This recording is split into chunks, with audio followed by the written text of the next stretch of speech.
السلام علیکم جی، میں ڈاکٹر ساکی یونان سے اور آپ دیکھ رہے ہیں میرا YouTube channel world visa T V.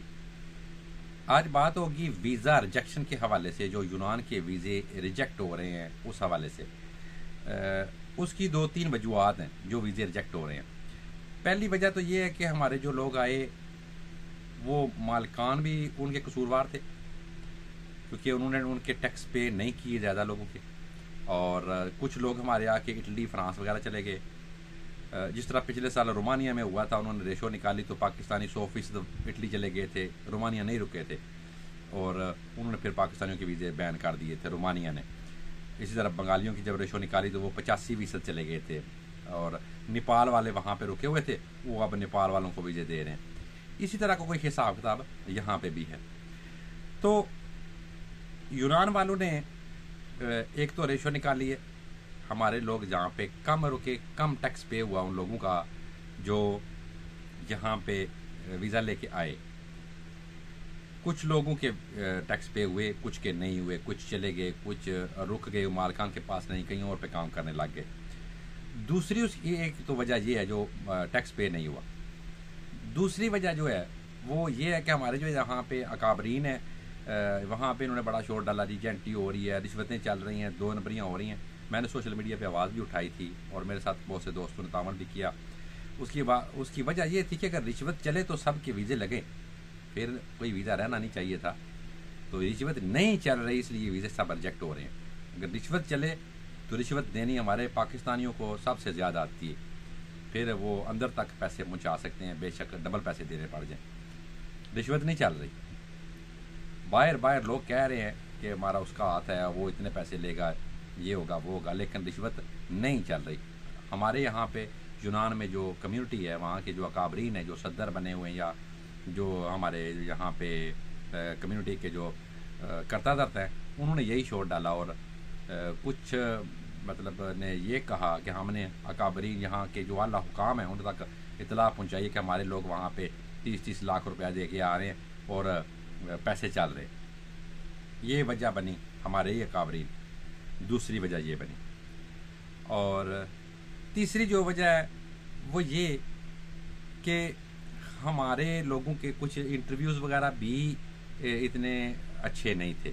خیر اتنی بڑی مضبوط وجہ نہیں، کیونکہ انٹرویو ہر بندہ تیاری کر کے جاتا ہے، 100% ریجیکٹ نہیں ہونے چاہیے تھے، پہلے لگتے رہے ہیں، پہلے بھی تو 95% لوگوں کے ویزے لگتے تھے، کوئی ایک دکا ریجیکٹ ہو رہا تھا۔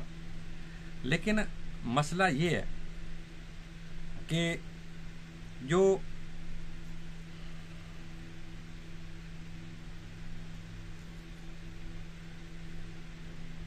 تو مسئلہ یہ ہے کہ ان کے جو الیکشن آ گئے تھے، الیکشن کی وجہ سے ویزا ریجیکشن بھی تھی، کیونکہ ان کی کوئی شاید یونان کی خارجہ پالیسی تھی کہ سب کے ویزے ریجیکٹ کیے جائیں، جو جینٹ وغیرہ ہیں، جنہوں نے پیسے لگائے ہوئے ہیں، جو خرید رہے ہیں، جو وکیل خرید رہے ہیں ویزے، تاکہ وہ رک جائیں اور اصلی بندے جو ہیں وہ اس طرف آ جائیں۔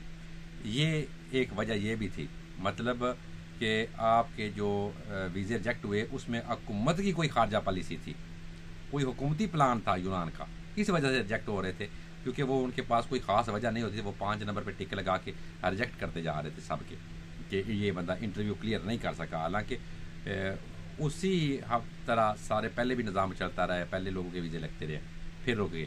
اب ان کا حل کیا ہے؟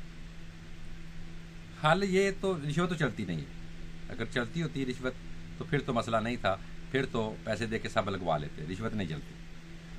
اب مجھے کیونکہ میرا سوشل میڈیا اب سیل اب کافی زیادہ ہے، اس لیے مجھ سے کچھ لوگ یوٹیوب کے حوالے سے پتہ کرتے ہیں، کچھ لوگ ٹک ٹاک کے حوالے سے پوچھتے رہتے ہیں، فیس بک کے حوالے سے بھی پوچھتے رہتے ہیں کہ کہاں کیا کرنا ہے، اور اسی طرح جو پوچھتے ہیں وہ بتاتے بھی رہتے ہیں کہ یہ کیا پروسیس کیا، اس لیے میرے پاس معلومات باقی دوستوں کی نسبت زیادہ ہوتی ہیں۔ تو اب کرنا کیا ہے؟ مجھے پہلے لوگوں نے کہا کہ کیا کریں، کیسے کریں، میں نے بولا رک جائیں۔ سنا ہے کہ عملہ تبدیل ہو رہا ہے یونان امبیسی کا، جنہوں نے پوچھا ان کو روک دیا۔ پتہ چلا کہ 15 تاریخ کو میرے پاس کوئی ٹھوس ذرائع تو نہیں تھے، لیکن پتہ چلا کہ 15 تاریخ کو عملہ چینج ہو رہا ہے یونانی سفارت خانے کا، جو اسلام آباد نیا چلا جائے گا، پرانا واپس رہے گا۔ ایسا کچھ بھی نہ ہوا۔ پھر پتہ چلا کہ نہیں 21 کو کچھ لوگ آ رہے ہیں اور نئے جا رہے ہیں، لیکن پھر بھی کچھ نہ ہوا، پھر بھی لوگوں کے ویزے ریجیکٹ ہوئے، آج بھی لوگوں کے ویزے ریجیکٹ ہوئے جو آج میسج وغیرہ آئے یوٹیوب یہاں پہ کمنٹس میں آتے ہیں۔ تو